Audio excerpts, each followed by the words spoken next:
Hi, everybody. Thanks so much for joining us. I know a few of you are kind of coming back from our break.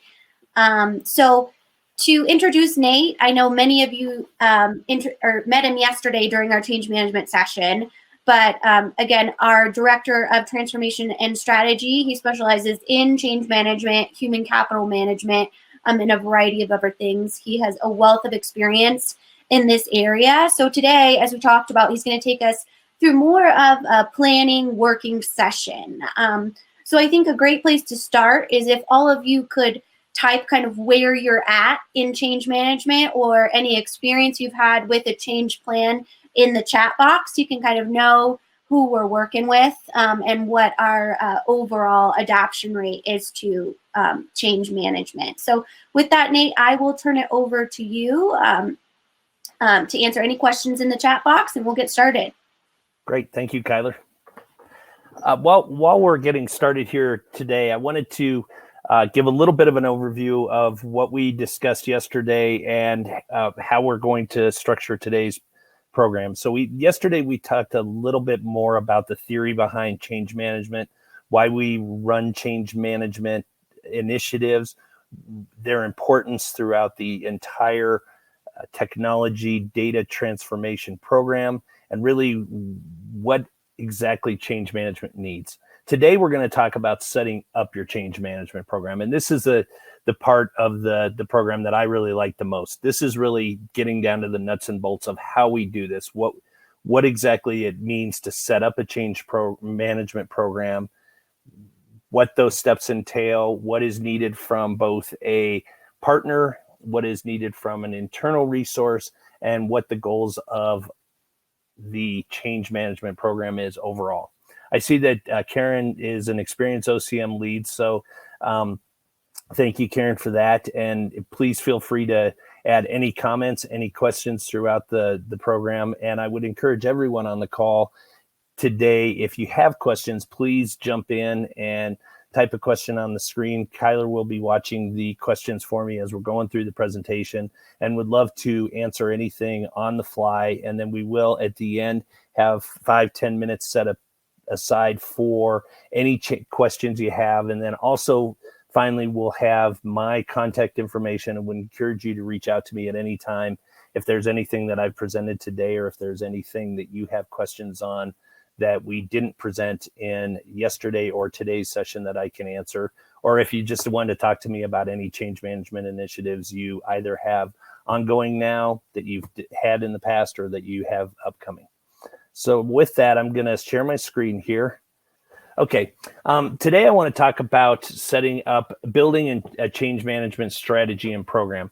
Again, this is really going to be more of the nuts and bolts of the program. And we'll start with what can be done before a change management program is put in place, how to put the change management program in place, and then really what's the ongoing strategy of a change management program following the technology initiative that these usually surround as far as an ongoing operation. Then at the end, if we have time, we will talk about some of the success stories and some of the more common points that occur when you have failure or challenges within a change management initiative.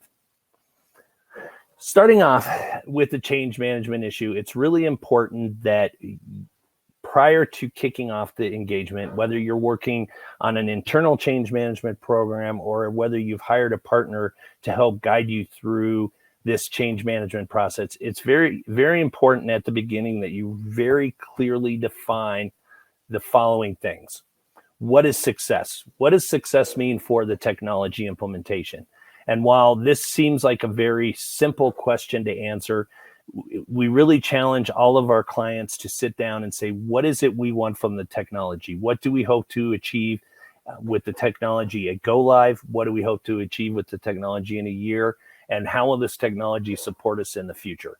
Knowing this, we often challenge our clients to be realistic about these success stories and to say that with any technology implementation, there are going to be some growing pains. There are going to be some challenges. There are going to be times when you'll feel like you're taking a step back because of the uncertainty or the challenge of learning a new system. So we talk about and clearly try and stress in this first step that it's very important that you're clear and realistic about what success means. What are you going to get out of the technology? And then to step back and say, what is this change management initiative going to help you with?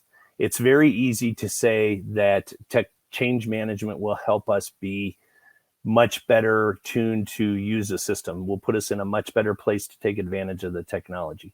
But it needs to get clearer than that. It needs to sit down and say, this is how we will change our organization. This is the strategy that we will use. These are the timelines. These are the deliverables. Here's how we'll train our people. And more importantly, once third stage consulting or your technology change management partner is gone, how will you run the change management initiative going forward? Again, change management is not a one-size-fits-all solution like I reference here to the side. So we really take this step of success and say, what does success mean specifically to your organization? How will you measure a successful technology implementation? And then how will a successful change management initiative bring this all together? It's very important also at this step to define what your resources are. Again, another step that seems like it's very obvious, but we challenge our clients to get into the true nuts and bolts and laying out a business case mentality. What funding do we have? What's our timing? Where will we go to approve and to seek further funding as we run into challenges along the project? What is our timing going to be? Where does this fit into the overall organizational timing? Most of our clients, and we actually have seen this just this week, most of our clients have seasonal challenges. They have finance groups who obviously have audit challenges. So it's really important to say what truly are the resources that you can dedicate not only to this change management initiative, but to the overall technology issues. Being realistic about how much the resources will be available over holidays, being realistic about the challenges that you'll have through seasonal sales spikes. Looking into other issues such as when will people be taking vacations? We obviously are coming out of a very interesting year of workplace environment, so we have to also think as we shift from remote work to more in the office work, how will that affect not only the change management initiative, but the technology initiative? We then also want to look at who the partners are that will be involved in this. We encourage our clients to get a very specific and very well-defined and laid out internal team, but then we also want to look at who the partners are. Who's going to lead your change management initiative? Who's going to lead your technology implementation? And then also, who are the leaders for any ancillary projects that you have going on that may have an effect on not only this technology, but the organization as a whole?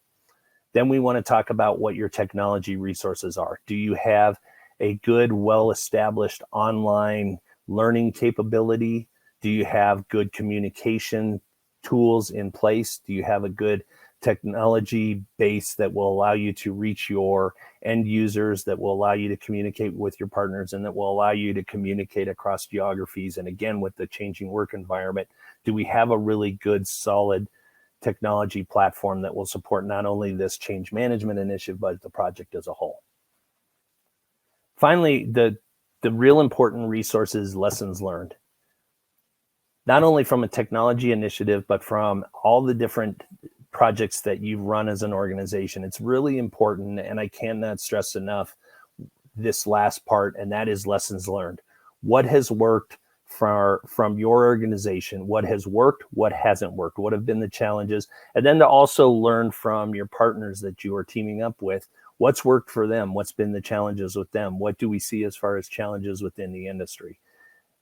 If someone's made a mistake earlier, it's very important and very critical to the success of your project that you learn from that mistake, that you take the measures that you can to mitigate those risks going forward.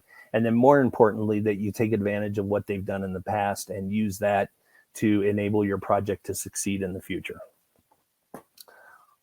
Next, we talk about weaknesses and threats. This is both weaknesses and threats from an organizational point of view and from a change management point of view. What we talk about here and what we challenge our clients here to lay out before we get into any change management initiative is to know what your threats are. What threats do we know that we currently have now? What threats do we not know, or that do we know can come up sometime in the future? We just don't know when they are, and we don't know how severe they are. Again, going back to something that's on everyone's plate, this COVID epidemic that we were introduced to almost over a year ago today was very, very much unknown. It was very hard for anyone to predict the change in the workplace environment that we've been challenged with over the last year. That being said, if you had started a change management initiative at this time last year, you knew that you would have known that we have a changing work environment. It is a known threat, but we don't know exactly what the extent of it is, how that will affect our employees, how will that affect this project, and what effect will that have on the overall technology implementation. So it's really clear, it's really important to know, what do we know as a threat now? What do we know is a threat? We just don't know how severe or how much of a threat it is in the future. And then it's important to know what we can define as a threat and what is undefined. So when we talk about things like a remote work location, we know it's a threat. We know it's going to change business. We just don't know exactly what that's going to be. Having a clear understanding of this and listing these known weaknesses and threats is very important to not only structure your change management initiative, but how this change management initiative will work in the overall technology implementation and digital transformation going forward. Next, we talk about timing and milestones. It's very important, as I mentioned earlier, to consider external and internal dependencies. If you know that you're going to have part of your staff, part of your organization dedicated to another technology initiative, if we know that there's going to be a big sales push at the end of the year, it's real important to know what those dependencies are for your resources and for your organization, and schedule around that and address those issues now while they're known, so that a more realistic timeline can be created, and so we can better address what those milestones are and create clear and specific milestones and timing and resource needs. Then we also want to talk about the limiting and the enabling factors. What are the areas that could cause this project to be delayed? What are the potential challenges to the schedule we've laid out? And on the flip side, it's also important to say, hey, are there areas, or are there external factors or internal factors that will allow us to move the timeline in, that will allow us to achieve major milestones earlier than we thought? And what will that mean to the organization, and what will that mean to the project as a whole? With that being said, once we've clearly defined what success looks like, once we've clearly defined what resources we have, once we have addressed and we know what weaknesses and threats are out there, and we've laid out our timing and milestones, then we jump into the actual creation of the change management plan. We like to focus change management in a very simple 5 swim lane approach. I will go into each one of these later on in detail, but wanted to lay this out as the traditional 5 swim lanes that occur with any change management initiative. Prior to kickoff, we will have the executive and the strategic alignment. This, while optimally will take place before the kickoff, it's really important that if we aren't able to establish this before the project kicks off, that it is done very early in the project. This is basically your step that's going to say, where are we going? What are we doing? Then we want to look at the organizational design. How is the organization designed now? How ready is the organization for change? And what organizational changes will need to take place in the future to not only address what our current challenges are, but to take advantage of the technology in the future. Then a very important piece is communications. How are we going to communicate with our employees? How are we going to communicate with them on a regular basis? What medium that communication will take place in? And on an ongoing basis, how will we communicate with our employees so that we have well educated and informed employees without overbearing them with too much information and blurring out the message that we're trying to send. Then we talk about education and training, and this is really one of the most important and most overlooked or often considered too late in a project to be relevant. So we really want to stress the importance of education and training. Education and training needs to be considered not only for the project that we're undertaking, but where does that fit into the overall environment? Where does this fit into the overall technology landscape and architectural landscape? And how will the employees need to be trained not only to get used to this new system, but on an ongoing basis, how will they need to be kept updated? How will their skill sets need to be addressed? And what skills will they need to be taught in the future to not only address the technology we have today, but the technology that we'll be implementing in the future? And then finally, we wrap it up with KPIs. Key performance indicators are a very strong tool to not only measure the success of the project, but to help any organization measure the success of technology now and really adjust and transform their organization in the future to constantly be optimizing their performance. It's important to note here, before we dig into any of these, while these are laid out in somewhat of a linear fashion, with the exception of the executive strategic alignment sessions, all of this is happening on an ongoing basis. This is very much a linear layout, but these are all happening at the same time.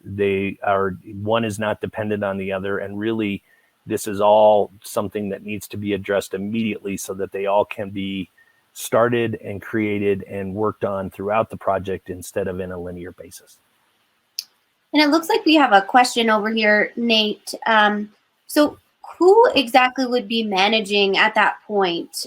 Would it be the business or the PM or a third party during this process? Traditionally, this would be the partner or the consulting group that you bring in, the third party.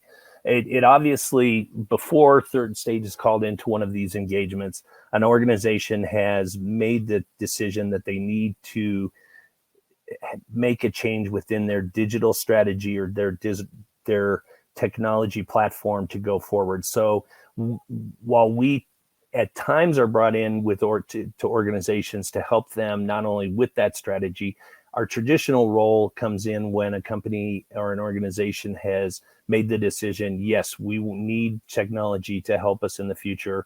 We're falling behind because of the technology that we have in place now, and we need help going forward. So our involvement is usually from the beginning, and sometimes even before the project is sold, to help an organization say, where do you want to be and how will the technology help you to get to where you want to go? Excellent, thank you. And Dom, if you have any follow-up, just put that in the chat if you have a specific question about one of the steps in that process. Great, thanks for jumping in, Kyler. And we will jump in. So basically, now that we've laid out what these swim lanes are, I want to go into a little bit more detail on each one of the swim lanes, and really want to try and give you an idea of not only what this involves, but how we define success and what we hope to get out of each stage, and what is the ultimate goal of each one of these swim lanes throughout the change management initiative and ongoing once we leave the project. So when we talk about executive and strategic alignment, it's really important for any organization to have a clear understanding of their immediate, short-term, and long-term goals. And I think if those of you are like me, you look at this and you say, why are we considering long-term 3 years? Well, it's important for any organization to consistently be aligning these goals, aligning the mission, and revisiting and re-examining these goals and these missions on a constant basis. So anything outside of 3 years, we would consider that when we're talking about our overall mission and our overall goals, but really considering that the manageable time that we try to look at is 3 years is really where we try and say, realistically, let's build our technology and let's build our programs around that long-term 3-year goal. It's really important in this to include all functions, divisions, and geographies. Over the last 5-6 years, we've seen that that all of these are starting to meld together. There is far less of a distinction between what the functions are doing. There's far less of a siloed effect amongst divisions, and especially amongst geographies. Now with the remote workplace and with the ability to be in any geography and be available to any of the different organizations around the world, it's very important that this strategic alignment not only includes every function and every division, but also every geography. Make sure everyone's aligned, everyone's aiming towards the same goal, and everyone has the same mission. From this executive and strategic alignment, we actually produce a written statement that says simply, where are we now? We try and say, where are we now as far as success? Where are we now as far as our challenges? And where do we stand as far as meeting what we're trying to do in the future? Then we say, where are we going, or where do we want to be? Again, very specific. Is it a revenue? Is it a revenue goal that we're trying to hit? We have a lot of clients that are in the healthcare sector, and some of their goals are financial, but also some of their goals are to reach a certain number of patients. We have nonprofit organizations who have a much different goal than strictly what the profitability of the organization will be in the future. So it's really important to say, where are we now? What do we want to be? And how will we measure that in the future?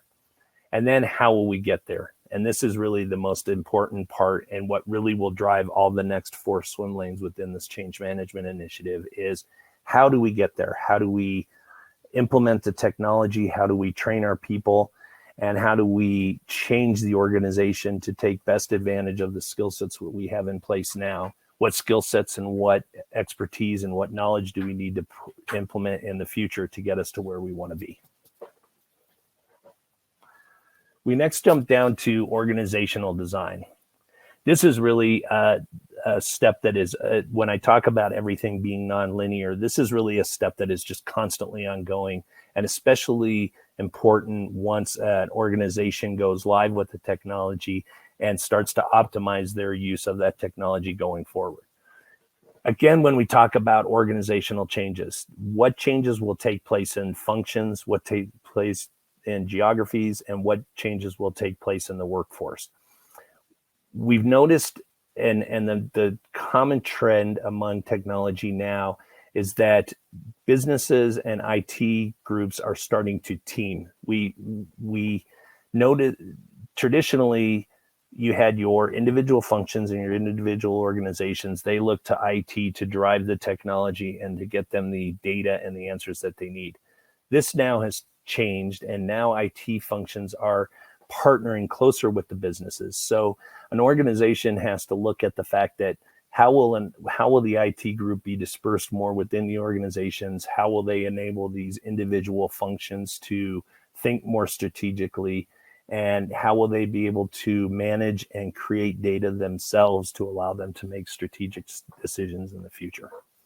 Obviously, geographies, we hit on this a little bit earlier, but as the world becomes a smaller place, as we become more interconnected, and as we address more of the remote workspace that we've been seeing the changes in the last year, this will be more and more important for our businesses to have a realistic idea of what are those changes that need to take place. How will we reach our remote workplaces?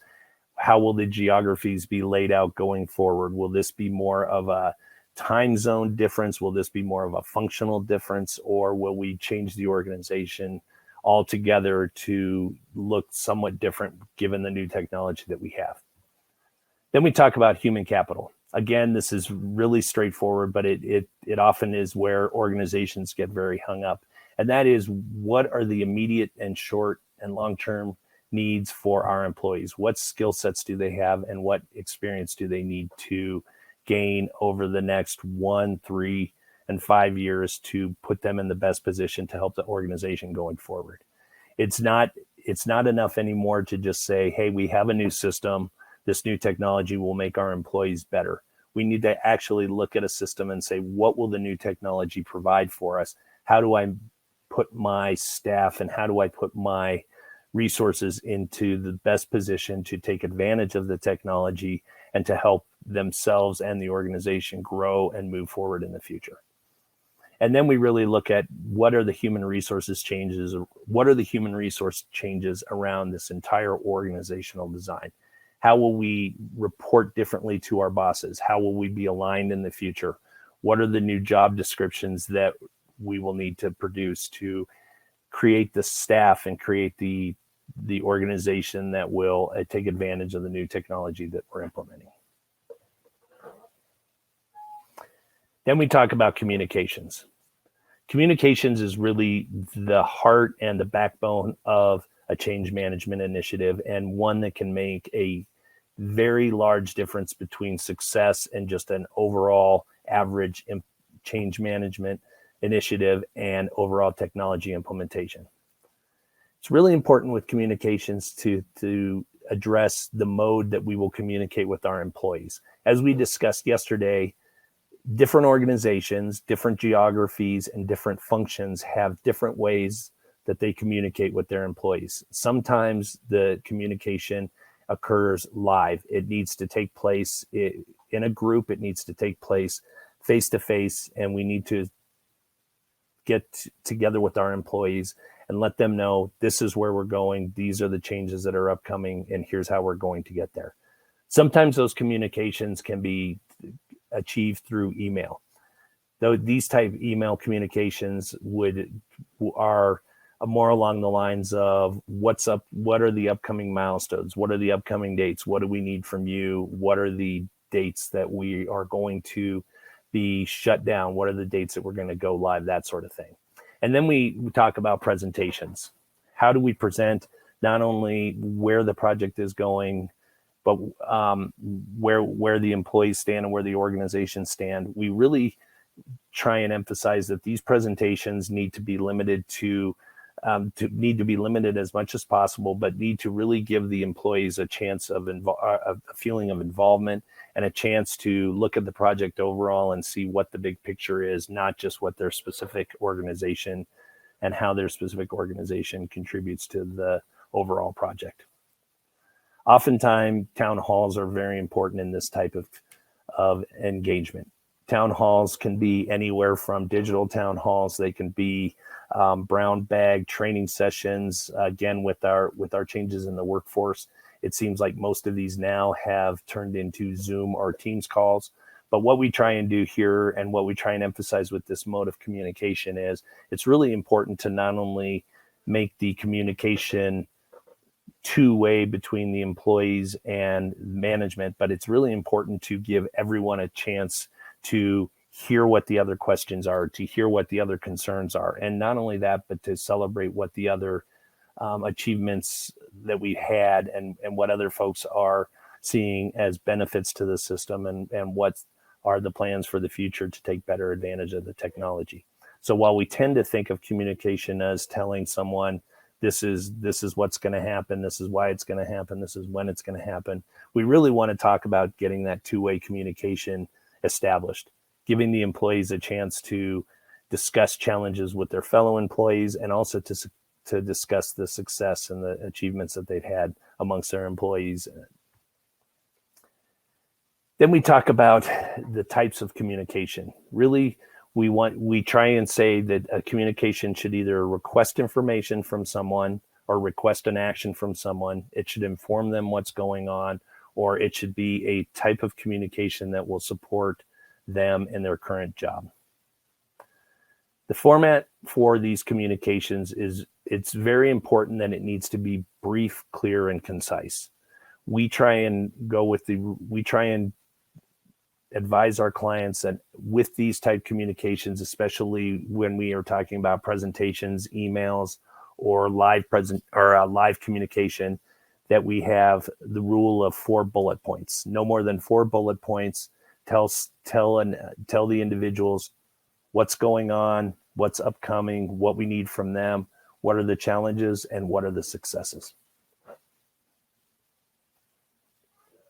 Then we talk about education and training. And when we talk about our success, you'll see that one of the past change management initiatives that we did that supported a very, very short timeline for a go live was really aided mostly by the education and the training. So when we set up a change management organization, it's very important to look at the who, what, how, and how often. You'll often see these phrased differently, but it really is answering these 4 questions and taking these 4 questions and not only looking at what the immediate educational and training needs are, but what are the ongoing educational and training needs as well.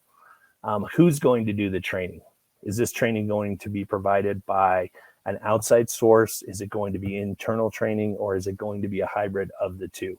Oftentimes, organizations will look to external training, which will be great. It will get their folks and their staff up to speed on the technology up until go live. We go live, and then they are left holding the bucket, and they don't have the resources, nor the means, nor the mode to train their employees. So what we try and do is from the beginning, we try and say, what is your strategy for who is going to train now, who's going to train in the future? How can we get them better positioned now so that once the project is over and once the third party teammates leave, how will you educate your employees? When we talk about training, also we talk about what is the specific technology that we're training? Are we implementing a new HCM product? Are we implementing a new ERP platform, a new CRM platform? Not only that, do we need to train on that platform, and then do we need to also train on how that technology will change our day-to-day function? So it's really important to look at the what of training, and that is, what technology are we trying to get people up to speed on now, but also how does that affect, or how do we need to train them differently on their day-to-day functions so that there is a seamless integration between the technology that we have today, the technology we're implementing in the future, and all those ancillary systems that touch them. Then the method of delivery. Do we have handheld, remote? Do we have in-person delivery? How will we train our employees? Do they have training that will be online that they can access anytime? Do they need to be in a session with the rest of their employees so that we can get that back-to-back interaction? It's really looking at how will we deliver this and what is the most efficient way to deliver our training both now and as we go live.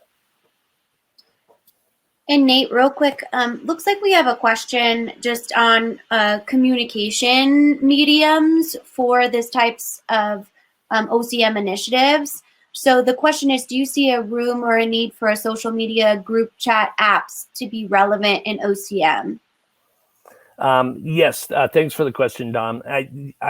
We often recommend that this is a good solution, although the one caveat that we give to our clients, and the one thing we stress when we are setting up this type of OCM chat room or social media or group chats, is that there's definitely a need to manage this group chat or applications or social media. We want to make sure that I always try and make this sound as though it's not censorship, but that we're addressing what the issues are, and that we're addressing what the conversations are within the social media and what the group chats are, and really addressing and trying to address what the issues are and what the questions are, and really manage that for them. But it's definitely a very important and a very well-used communication tool. We just finished with an HCM implementation for a large healthcare provider in Florida.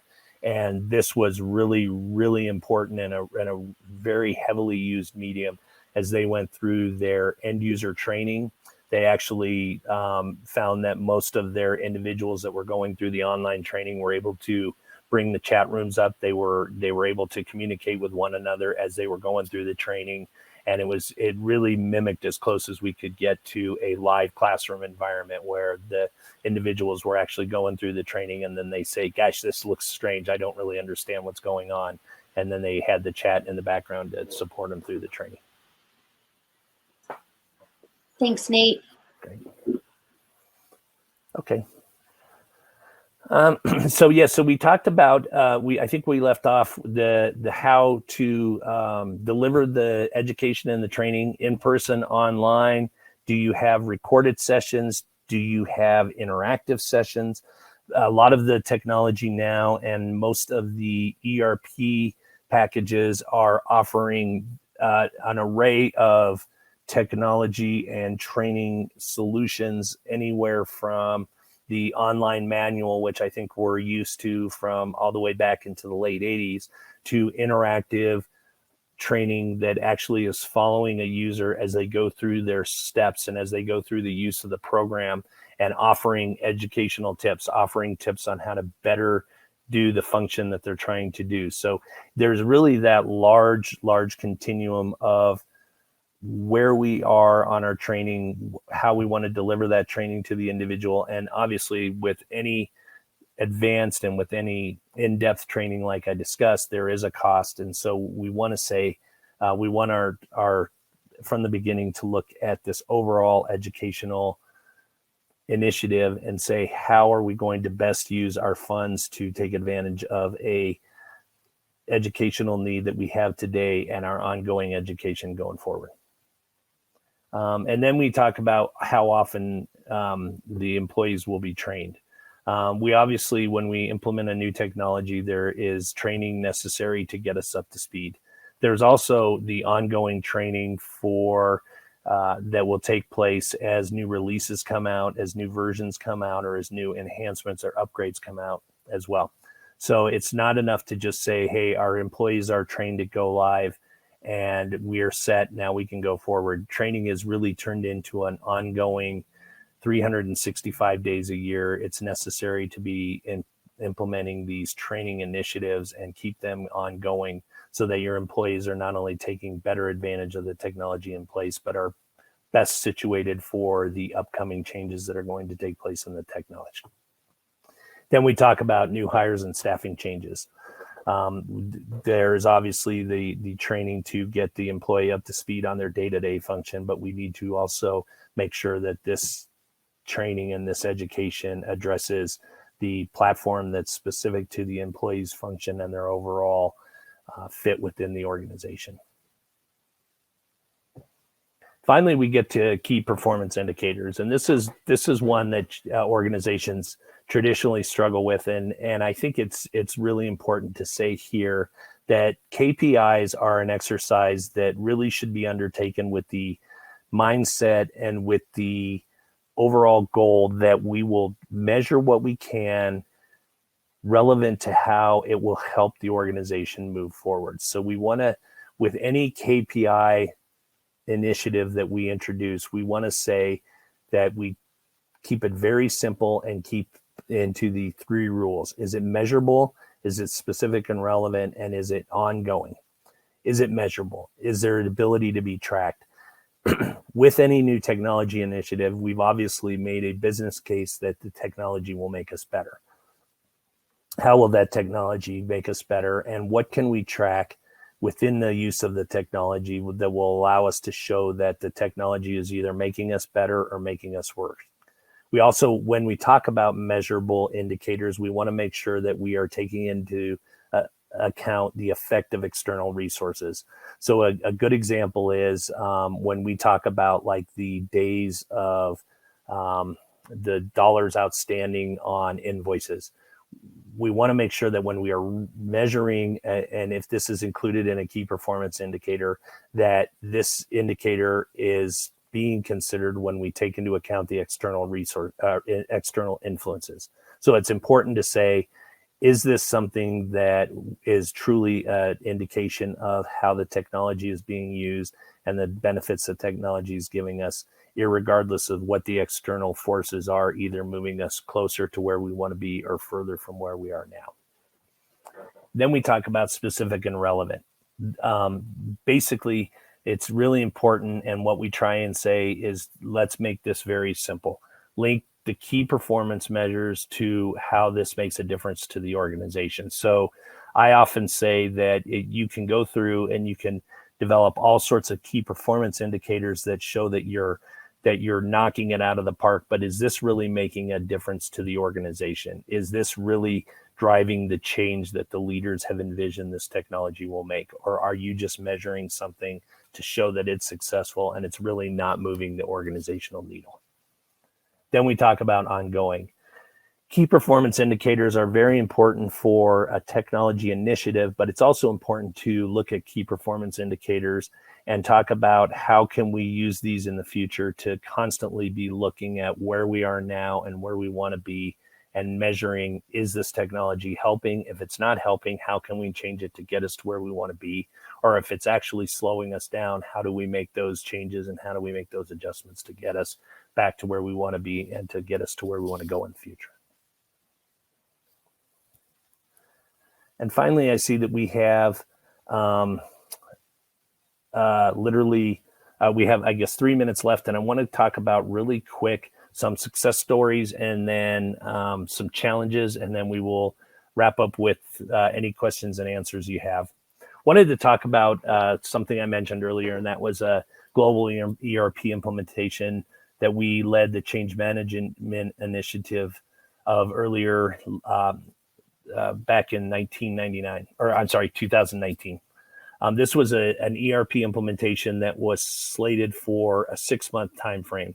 It was very clear that this time frame was due to the outdated and the need to replace the technology that we were implementing. The success that we achieved through our change management initiative, which led to the implementation change, was basically due to these 5 factors.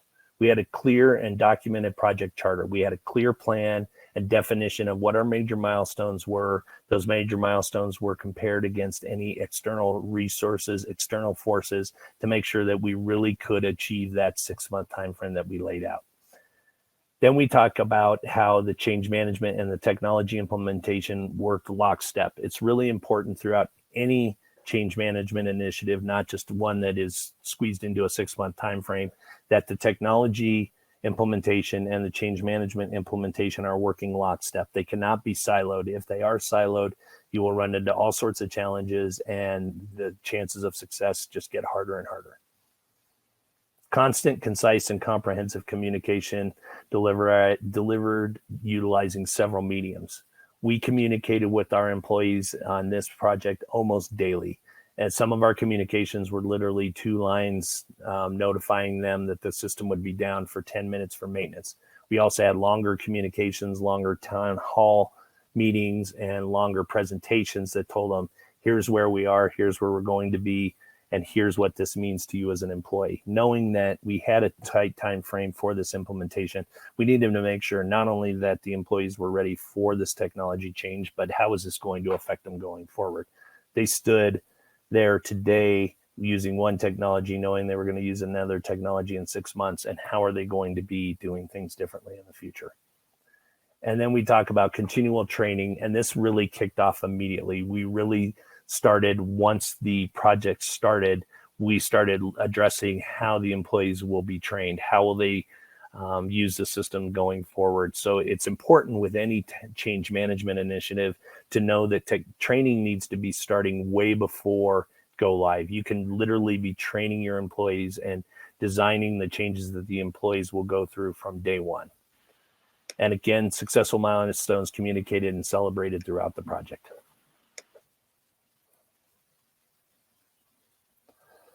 Finally, we will talk about common points of failure. And these are really just things that we, the top 4 areas that we really see in any change management initiative. If there is a challenge, or when we're brought in to help organizations that have had a failed change management initiative, it's usually because of one of these 4 factors. Lack of clear and communicated commitment from the leadership. Not knowing where you are now, not clearly defining where you are now, where you plan to go, and how you will get there will certainly derail any project. It's really important that you can still somewhat see success through these projects if you don't have a clear and communicated commitment from the leadership. It's very hard to achieve what you want to do if it's not communicated and if it's not clearly defined. misaligned and misunderstood project goals somewhat speak for themselves. If everyone is not in clear alignment of what the goals are and how they're going to get there, there is just very little chance for 100% successful implementation. Change management and technology implementation not synchronized. I think that we've discussed that earlier. And then training is inadequate, incomplete, or not clearly delivered. So with that, I want to leave my contact information, and again, encourage you to follow up with me should you have any questions or concerns or like to discuss any change management initiatives. And then we will open it up now to any questions that you might have. Thanks, Nate. We really appreciate it. That was great content for sure. It looks like we have a question here from Karen, who was our trivia winner from yesterday. So I'm happy to see you here, Karen. What are some examples of OCM key metrics that you've used to measure that projects were moving the organization forward to improvements? And have you run into the situation where government organizations specifically tend to shy away from vital measurements, and how do you handle this? Yeah, I think to answer some of the most effective measurements on on not only the implementation KPIs, but what we try to look at on the implementation KPIs is the number of hours required to answer questions, the number of open issues for any new technology implementation, the number of, we are actually have new software tools now that will allow us to look at the amount of time that an employee is using the software in the designed manner. So we really are trying to look at, for that first piece, is just how quickly and how seamlessly an employee or a system user is able to take advantage of technology. The second half was how governments tend to shy away from using KPIs. Am I summarizing that correctly, Kyler? Yeah. Just I think more, we have a lot of government utility clients, those types of things that sometimes have their own processes and can shy away from those types of newer metrics. Yeah, and I'm sorry. Go ahead. No, just talking to that. Yeah. Okay. And I think the number one challenge, and I think it's very apparent in these type organizations, is the inability to control external factors. So what I alluded to earlier is people's reluctance and resistance to be measured and be accountable to a KPI where they do not completely control the environment. So, for example, if we look at like total sales dollars or total revenue for an organization being a KPI, that's fine. However, that doesn't take into account, or if you do not take into account seasonality, external factors such as a pending recession, pandemic, a quarantine, that sort of thing, people are often very hesitant to do that because they say, why am I being judged, or why are we measuring things for which I don't have control, or for which the system does not lead to the success or the failure? So it's really a matter of not ditching those measurements, but really defining what those measurements are and what the influence and what the effect of external factors will have on those measurements, so that you are truly getting a apples to apples comparison. Very good. Thank you. And I know you talk a lot on a lot of our different content channels about OCM measurements. So if anyone in this group, I did link to one of Nate's videos on our YouTube channel, but he also has talked about this on our podcast. So feel free to check out those two different areas for more information here too.